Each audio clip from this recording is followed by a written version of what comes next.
we not only support projects in Africa, Asia, and Latin America, but we also try to bring the voices of people from those countries here to tell their story in their own words. And so Noluthando is one of our guests. To hear from her, you might have seen all the young people here, because in some ways they're the ones who are going to make the change. They're the future. And you know, in Canada we're in a somewhat privileged place that we have such a diversity of people, as you saw from the student body that was here today. Some of the students themselves come from Africa or Asia, Latin America, Caribbean, and they have their own stories to tell. And I think they felt a lot of resonance when they heard her speak.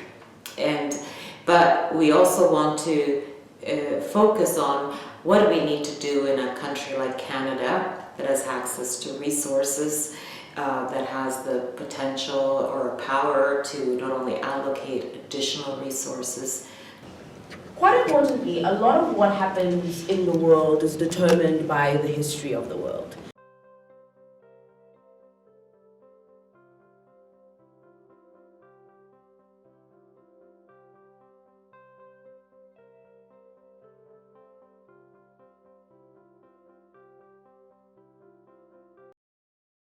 Things like the girls getting pregnant, gender-based violence, things like the trafficking, human trafficking phenomenon that has taken on the world by force are big parts of what makes girl education something that's so incredibly difficult.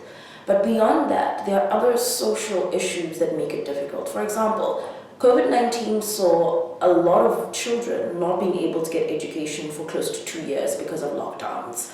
And many of them didn't return to school after lockdowns because either families felt like they had found a new responsibility for them to take on, and that was more important to be a part of than going back to school, or they felt like they were too old to go back to school at that point. So there were quite a number of issues there with those children who weren't able to move online and continue with their education.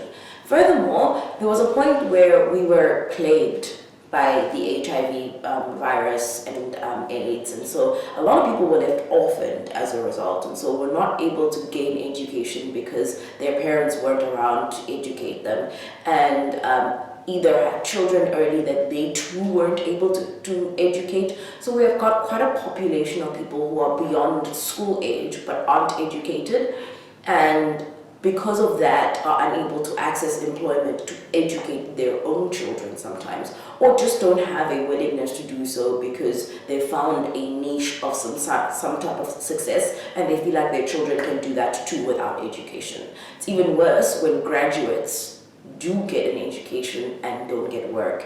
That too makes it look like an education is not worthwhile. In some states of the Federation in Nigeria, the boys get angry. They feel left behind. What is the scenario in South Africa? I think the boys feel left behind everywhere in the world.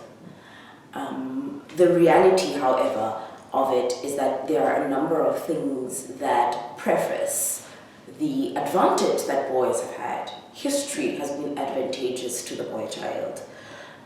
Biology is advantageous to the boy child because the girl gets pregnant, it shows. The boy who impregnated her continues with their life like nothing happened. And so she gets out of school to go and have the child, and when she returns to school, she's labeled as being a bad example to all the other kids and usually is pressured out of school. So history, biology, and usually culture is what ultimately places them in a position of advantage because they keep their name when the girl child gets married and gets another name.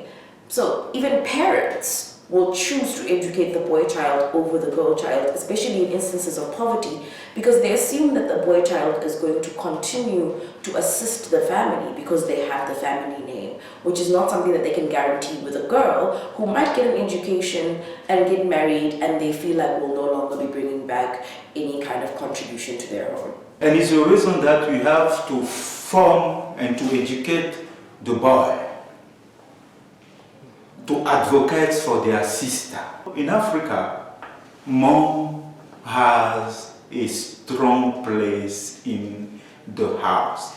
If we educate the lady, I'm sure that we are sure to give education to all the population. It's the reason that we have to take seriously the education of girls and give them opportunity to go to school, to help them to know their right. In my tradition, we have a king, but near the king, we have the queen.